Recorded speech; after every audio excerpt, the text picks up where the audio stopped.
In this video, we're going to talk a little bit about how we do matrix arithmetic proofs to prove properties about matrix arithmetic. Like we're going to do more examples of these in class, but I wanted to give you an example involving matrix multiplication because that's probably one of the more interesting arithmetic operations that we do with matrices, is actually multiplying two matrices together. So let's just look at this particular theorem. And again, we're going to do more of these definitions in class, but I just want to mention, again, I want to introduce you to this idea, not only of how we multiply matrices, but also how we do these types of proofs. So we're going to let A be an M by N matrix, so M rows and N columns, and we're going to let B and C be N by P matrices. So we'll notice here that the number of columns of A is the same as the number of rows of B and C, and we notice that B and C are the same size. Then, when we multiply A times B plus C, we get an M by P matrix. Notice that that's the number of rows in A, number of columns in the B plus C. And we see that the matrix multiplication actually distributes over matrix addition. All right, so let's go through this proof, and as I go along, I'll talk a little bit about how these different operations are defined. So here's just to introduce you some notation. So I'm going to let A, B, and C have these general entries. We use two subscripts for the entries. We use a little I and a little j. The little I refers to the row number. The little j refers to the column number. So there's two numbers in the subscript. To avoid confusion, we need to talk about the size of the matrices. We use subscripts here for the sizes. So I've got M by N for A, and then the N by P for B and C. So this is just notation.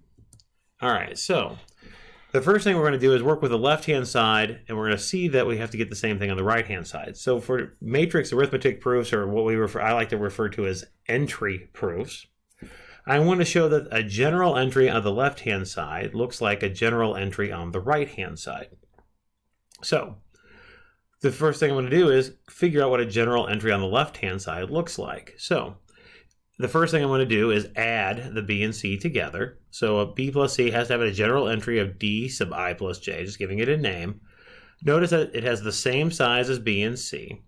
And it says that that general entry has to equal the B sub I plus the C sub I, the B sub ij plus the C sub ij. So all that means is for matrices, when we're adding them, we're going to do this, and we're going to do it component-wise, or entry-wise, if you will.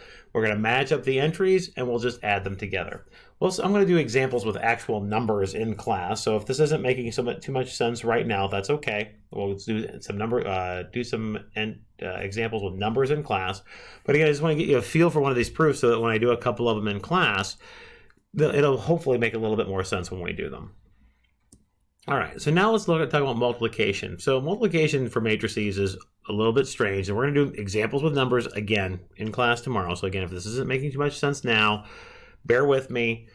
It'll make sense in class. All right, so notice again that like I mentioned before, that the dimensions when you multiply, we have to have the same number of columns in the first matrix as rows in the second. We end up with a matrix that has the same number of rows as the first one and columns as the second one. And the way we figure out the entries is we match up a row of the first with a column of the second and do this. Well, if you've seen dot products before, it's essentially what you're doing. You're doing a dot product of the row of the first one with a column of the second one. That's why we have to have the same number of rows in the first as columns in the second. Is that we need to match up entry by entry so we can do those products and then add the results together. So that's what this is doing here. Again, we'll do examples with actual numbers in class, so if this isn't making sense, bear with me. All right, so again,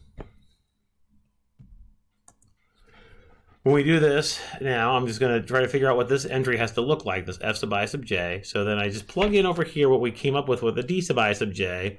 Notice in this case, instead of I, we have K written down because that's what's changing in the middle. That's what's allowing us to go across the row for A and down the column for B plus C. Plugging that K in for I and then just putting in what that general entry looks like. And then this is just now real number multiplication. So we can distribute the A sub I sub K, the A sub IK across the sum to each piece. And then since it's just a sum of sums, I can break up the sum, the big sum, over the little sum, if you will, or just basically this is rearranging a sum. All right, so this is what a general entry of the left-hand side looks like. So now we're going to look at the right-hand side and hopefully get the same thing, and then we can say that the two matrices are equal. All right, so let's do that. A times B, we'll write this as G sub ij.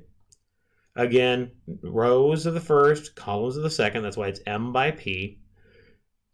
We go across the row for A. That's why the K here is changing for the second component. We have to go across the row, so the columns change. Down the column for B, so that's why we've got the K in the row component, because we have to go down the column, the rows change. And then similarly, we have the general entry for AC. Okay, so notice that it has the exact same form. I forgot my subscript here, so you should be able to tell me that this is an M by P matrix as well. But notice that the exact same form, we just have C instead of B. All right, so now let's add them together. AB plus AC. When we add, we do that, again, entry-wise, component-wise, if you will. So the size of the matrix stays the same, so it's still M by P. And we add corresponding entries. So M sub ij is G sub ij plus H sub ij. We have these general entries, G sub ij, H sub ij are these sums, and we'll notice from what we did, the work we did before, that was our F sub ij. So the general entry for A times B plus C is the same as A times B plus A times C, and they have the same size. All the corresponding entries of each are equal. They have the same general entry, and they have the same dimension. So we must really have that the matrix multiplication distributes over matrix addition. Again, we're going to do more of these in class. If this didn't make that much sense, watch the video again, see if it makes a little bit more sense the second time. But I promise you we'll do examples with numbers in class, and we will do more of these types of proofs in class.